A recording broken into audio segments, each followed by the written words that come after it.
Welcome to Central Speaks, home of our weekly podcast. Central Speaks is produced by Hamilton Central Baptist Church. So the last couple of weeks have been a pretty impressive roller coaster of emotions. We've been and seen part of the highest of highs and the lowest of lows. There was a sense of sheer amazement and unbelief at what had happened. I'd have to say for myself, this is not where I've been the best version of myself, as you might like to put it.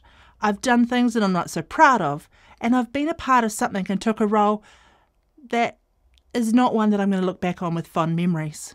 I did and said things that I thought I would never do. I'm not proud of myself, or actually my behaviour, to be honest. You see, I gave up everything to follow this teacher for over 3 years. This teacher and I, with some other guys, some people who I now say are closer than my own family. We have lived, we have worked together, and we have seen amazing things happen. Things that only could be described as miraculous. We have seen the sick healed, the lame walk, the blind see, and even the dead raised. We have listened to and meditated on the teachings of Jesus, our teacher and our friend.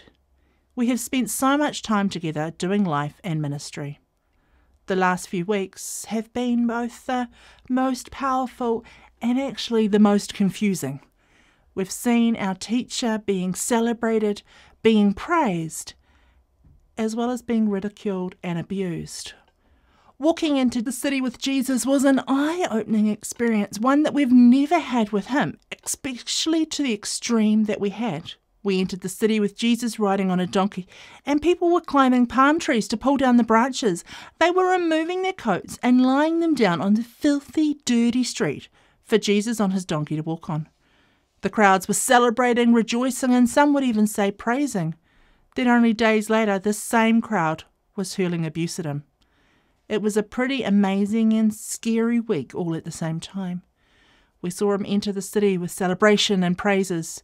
Then we saw him carrying his cross to be crucified and laid in a tomb. It was quite a week. Jesus is now resurrected, and he came to see us entering through a locked door. So, with all that's happened, I just needed to find some space to breathe, some space to earn a living again, some space to just process all that had happened. So I talked with some of the guys that I've been with for the last few years, and we were all keen to return to our roots as such. Return to what we're used to, return to our trade, to see if we could maybe find our new normal. The rhythm of my fingers floating over the net, the feeling of familiar weathered twine and knots. My fingers were naturally tugging where needed, moving to cut out the weak patches, then knotting and forming new knots to cover those holes. Repairing the holes in the net was almost therapeutic in its monotony, as my mind wandered and tried to make sense of all that's been. John and a couple of us gathered and gave the boat a good checking over. Doing what we needed to do in some senses was a long forgotten homecoming. I woke while it was still dark, and I walked towards the shores of the lake, guided by the moonlight and the few stars that were guiding our way. I walked through the calm, still village. Barely a sound was heard. As I walked closer to the lake shore, the quiet greetings of other fishermen could be heard, along with the gentle lapping of the water on the shoreline. I walked towards our boat. One by one, the other 6 joined me. With a quiet murmur, the 7 of us joined together and pushed our boat over the sandy beach and out onto the water. We worked with such a familiar ease to launch our boat. Thomas took the lead, jumping in and readying the sails to catch the gentle breeze that was coming off the hills. We eventually climbed in and set sail for our favourite fishing spot that has never let us down. The still calmness of the night was calming to our spirits. It brought peace to our weary souls. The rhythm of the boat gently rocking, the glimmer of the torchlights dancing on the water from the other boats. Then the familiar routine of preparing the net to throw it into the water. One of the others lifted the net, and with an ease you could hear the net hitting the water as they tossed it out. We waited for a little while before murmuring to each other, "Are we ready? Let's pull in our laden nets." As we pulled, there was an ease to it that made my heart sink a little, and I realised there was very little in the net. As the moonlight shone on us, we could see that it was empty. We looked at each other. We didn't discuss it. We just got ready to let the net go out again. We pulled the net. Nathaniel lifted it to his arms and threw it out. We paused for a few moments to see if our favourite sight would hold true. Together, we got ready to pull the net in. As we started to pull on the ropes, there was not a lot of resistance, but I tried to hold out hope. As we pulled this round into the boat, under the moonlight, we discovered that yet again the net was empty, and we tried over and over again. Yet time and time again, the net returned empty. Had we lost the ability to fish? In the last 3 years of following Jesus, did we forget how to do this? Did we forget our trade? Had we lost the skill? Do we not know how to fish anymore? Over the next few hours, we moved the boat to other parts of the lake, trying to achieve something, trying to still catch fish. The first rays of the morning sun started to glimmer on the water of the lake. The sky was being painted in beautiful colours. We moved closer to the edge of the lake to try again. The feeling of despondency started to flood the boat. Not one of us wanted to say it, but I'm sure the other 6 were feeling it. Should we just give up and call it a day? Should we go to the shore and give up? It'd been a very long time since I'd even thought of going in without catching a fish, but it was getting to be a little bit sad that 7 adult males couldn't find a fish, and we were all fishermen. We saw a figure on the beach. Not paying much attention to it, we carried on pretending that we knew how to fish. The figure got a little bit closer to where we were on the edge and called out, "Hey, friends, have you caught any fish?" We all glanced at each other, wondering who wanted to admit that we hadn't. We didn't. One of us called out, "No." We kept our eyes on the water, hoping that the net would soon find fish, that we would soon have something to show for our lost night's sleep. John was readying himself to pull the net in, yet our catch was a little bit more than seaweeds and reeds. You could sense that the son of Zebedee was about to show the truth to his other name, the son of thunder. The man called out from the water's edge, "Throw your net to the right side of your boat. You will find some fish there." Who was he kidding? There's not a single fish on the left-hand side of the boat. What's the chance or the likelihood that there'll be fish on the right-hand side of the boat? Nathaniel said, "Well, it's worth a try. Nothing else is working." Thomas doubted it. James and John were fuming that someone on the water's edge was telling them how to fish. But we came to the idea that maybe it was worth a try, as nothing else was working. John, with a bit more effort and gusto than was needed, moved the net to the other side of the boat, prepared himself to toss. The net landed on the water with a plop. Our torches twinkled in the water as we watched and waited for the man from the shore's prediction to work. Or maybe to fail. Maybe anything was worth it right at this moment. There was this familiar agitation in the water. There was movement. We all murmured, "Did you see that?" Was I imagining seeing the water move? James was the first to actually say, "There are fish. We've caught some fish." There was a sense of relief coming over us. Maybe we could still fish. Maybe we were still fishermen after all. John was the first to move, to begin pulling in the nets. James and Nathaniel started to join him. We all followed. The weight of the net and the fish were starting to pull against us, but we pulled and pulled with all our strength.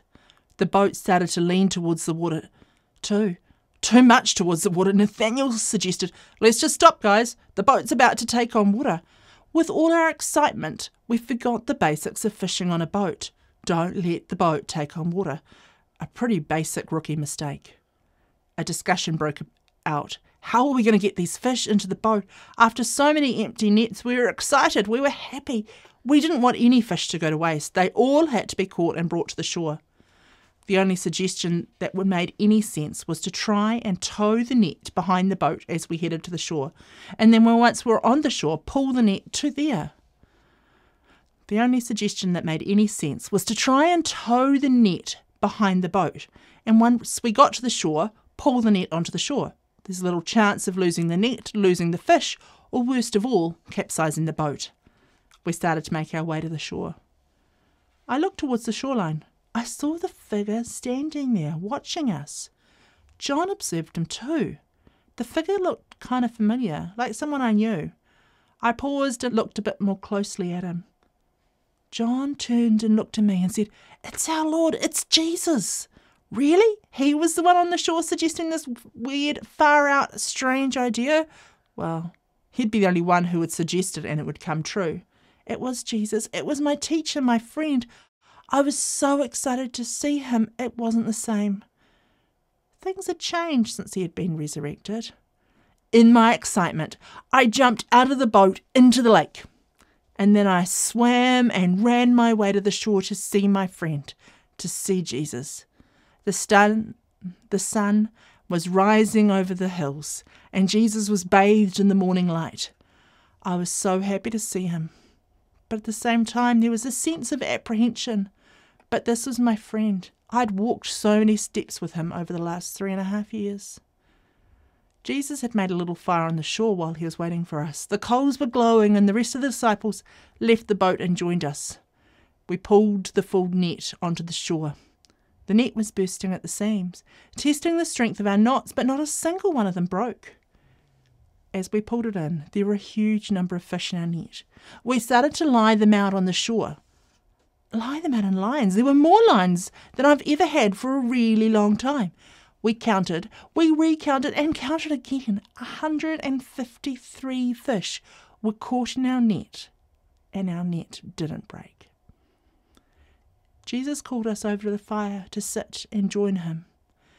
There was a fish sitting amongst the glowing embers as well as some bread. After some more small chatter, Jesus pulled the bread out, and he broke it in a familiar manner and passed it to us all. In the same way, he took out the freshly cooked fish and broke it and shared it among us. Not one of us questioned who he was, because we knew who he was. He was Jesus, our teacher, our friend. Once the breakfast had been enjoyed, and the sun had fully risen over the hills, we farewelled several boatloads of fishermen who had come onto the shore and were now taking their fish to the market. Jesus turned to me with a serious look on his face and said, "Simon, son of John." Now, this is the equivalent of your parents saying your first name, your middle name, and even your last name. Jesus turned and looked at me, using my full name, and asked, "Do I love him?" and spread his hands out towards the fish in the boats. Well, that was an easy answer. What do you think? Of course I love you, Jesus. I replied, "Lord, what are you saying? Of course I love you." He looked me in the eyes and said, "Feed my lambs." I was a little confused here because we've been talking about fishing and now we're talking about lambs. Maybe he was referring to the fact that I'd come back to my fishing career. I'd come back to my trade, and Jesus was asking me, do I love my job? Do I love my trade and my career more than I love him? And am I willing to give it all up to follow him? I was willing to give it up the first time. Would I be so willing to leave this the second time? For the next stage of my journey, will it be the same as the first? Would I be called to give up more? Would there be more to sacrifice the second time around? Jesus asked me again, "Simon, son of John, do you love me?" And again I replied, "Yes, of course, Lord, I love you." He said, "Feed my lambs." And then he asked me for the third time, and the third time it's starting to cut a little bit deep, where he said, "Simon, son of John, do you love me?" I replied, "Of course I love you." Then he said, "Care for my sheep." Each time he asked me, the cut was getting a little bit deeper. Of course I love you. But then each time I felt that denial where I said I didn't love him. I wasn't going to admit that I forsaked Jesus. It was a bit hard to say that I didn't know him. But I did. After the sense, I felt that I had been forgiven and brought back into the group, brought back as to one of Jesus and I's friendship was back on the same page. And then Jesus told me what my future held. He showed me that I wasn't just being called to look after the flock, to look after his church, to care for his people, but he told me the price this time of following me, the price this time that I was going to pay was martyrdom. Wow, it's a bit big. I was a bit concerned, and then I said, well, if this is what I get, then what's in store for the disciple who you love the most? What's in store for John? What's the price that he's going to have to pay for following Jesus this time round? I was interested, and to be honest, a little bit nosy at the price that John was going to have to pay for being a disciple if my price was martyrdom. Jesus very quickly told me that it wasn't my business, even to the extreme of saying that if he wanted to, he could keep John alive until the time that he came back. Well, that would be a miracle, John never having to face death. The call of following Jesus, the effect on the lives of the disciples has been in my thoughts this Easter. They went on such a roller coaster of emotions. The teacher that they had been doing everyday lives with and seeing miracles happen comes into the city on Palm Sunday, and there's a sense of acceptance of who Jesus is and the message that he brings. And then as we journey through the week, there's like the clearing of the temple where it's a bit against the normal. And then we have this weird supper. This Last Supper as such. Now, we know it is the story where it is the Last Supper. But were they aware of it had they been sitting in that room without the story? I can imagine when Jesus said, someone is going to give me up for 30 pieces of silver. Now, to get past that is a pretty mind-blowing headspace. To think that there was someone sitting amongst them who they had been journeying with for 3 years was going to give them up. And then in the Garden of Gethsemane, you see this moment where Peter, who had the highest of highs and the lowest of lows, pulled out his sword and struck the soldier's ears off with a sword. Now, I know for the intermediate boys at ECAM that was a pretty awesome moment, and they were a bit excited about that. But then, a day later, he's denying Jesus at 3 different moments and 3 different successions that Jesus had already predicted. Then they see him whipped and carrying his cross and crucified. And then there's this awkward Saturday, which is actually the day of worship for the Jewish people. I'm pretty sure that they didn't really feel like worshipping because their teacher was lying in a tomb. And they had no idea of what Easter Sunday was going to hold. But there's 3 things that come out of the story of Peter that I really wanted to bring forward. The first one is that Jesus says, come eat breakfast. Now, it's really interesting. These guys had seen him perish on the cross, and this is kind of like that little moment of a miracle, because he's not a ghost, he's not anything else. He's a physical human being who's able to lift things, he's able to burn a fire, he's able to eat with them. Now, after all their own efforts as professional fishermen had been completely useless, Jesus provided this abundance of fish with a simple instruction. Come, have breakfast with me.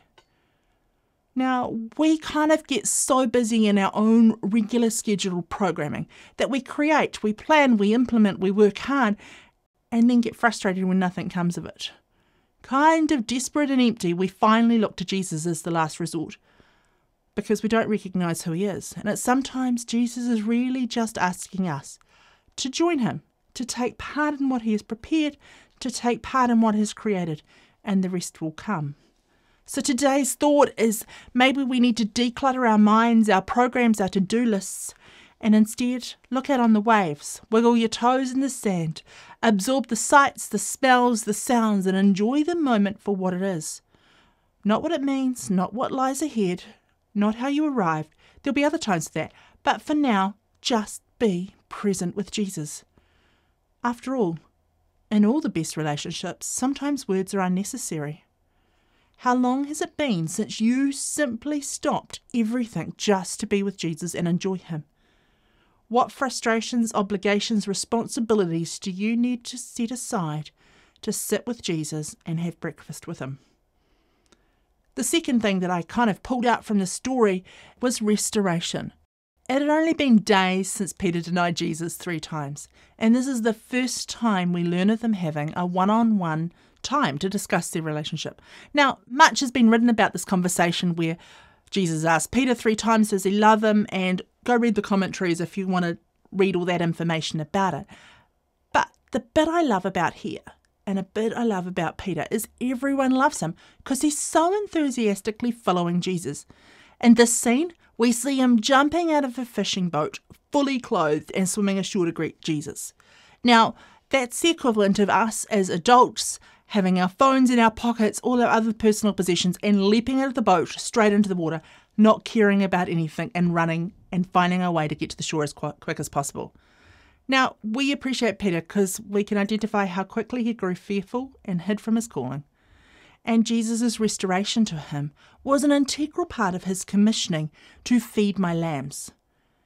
Peter needed to understand that Jesus died for all of our sins, even the ones that we're so deeply ashamed of, as Peter must have been of his denial of Jesus. Many Christians just carry on through life without a deep sense of their forgiveness in Christ, and they feel they must work to earn God's favour. Jesus' conversation with Peter teaches us that our work must be fueled by a wholehearted understanding of our forgiveness in Christ and flow out of the love for Him, not guilt, not shame or duty. The third and the final point that I pulled out of this is stop comparing. Jesus tells Peter that his loving relationship with him involves Peter's persecution and death. Now, we're not told about what Peter feels about this or what his thoughts are about martyrdom, but we do know that he immediately starts to wonder what kind of life is for the other disciples. What about John, the one who Jesus loved? What does he get? Then Peter gets told off by Jesus and going, what's planned for John is none of his concern. Like Peter, we can be hesitant in following Jesus because we're not sure of what he has planned for us is good. We compare ourselves a lot to others. What they've received, what they've achieved is sometimes things we desire. And sometimes we get a little bit tempted to hold back on completely trusting and obeying Jesus. We need to remember that like Jesus did for Peter, not looking over our shoulder, that God's in control, that his loving, distinct and perfect plan for each of our lives. Releasing control of our lives to God frees us up to love others and not play the comparison game. So Jesus fed him breakfast. It was way better to get bad news on a full stomach. God restored him. And then God told him off for comparing. That tells you something about grace though. That grace can be meeting the risen Christ in awe-inspiring splendour. But grace can also be the simple act of eating breakfast on the beach with friends during a time of personal trial. Grace doesn't have to be grandiose. It can be those simple acts of hospitality, love, encouragement that are so easy to overlook, but can make the difference to the rest of your day or even your life. So remember, when it comes to keeping a lookout for Jesus, you might want to pay particular attention to those times when life has been challenging and when you're called on to doing something impossibly hard. Throw your line out, throw your net out, try the right side of the boat, I hear it's a good thing, and you might catch something. Or better yet, something or someone might catch you and invite you to have breakfast at the beach.